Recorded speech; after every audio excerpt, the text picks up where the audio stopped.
Premier Daniel Andrews has formally apologised to Victoria's Chinese community for the racism they've had to endure in the past.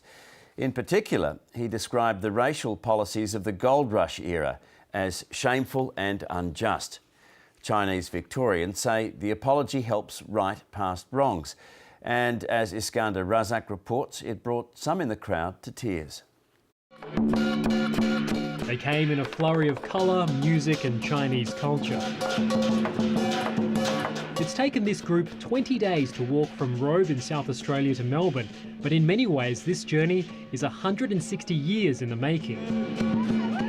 During the 1850s gold rush, Chinese migrants weren't greeted like this, but with a special Chinese-only £10 tax. In the equivalent today, that would be $10,000 minimum, but that would be many years' wages. To avoid the fee, migrants would get off in South Australia and walk hundreds of kilometres through the wild to the goldfields. Some died along the way, and those that survived still faced racism and other hardships.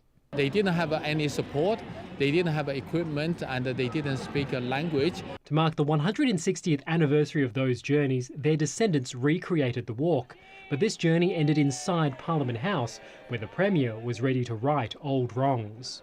To those descendants, to every Chinese Victorian, to every person hurt by that terrible policy position, on behalf of the Victorian Government, on behalf of the Victorian Parliament, I express our deepest sorrow.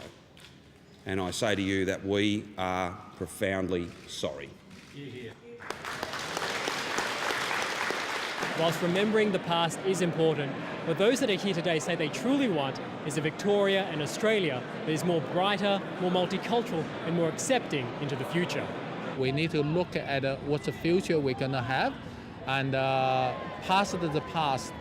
But it is a future that presently embraces a culture that was once alienated and targeted. Iskander Razak, ABC News, Melbourne.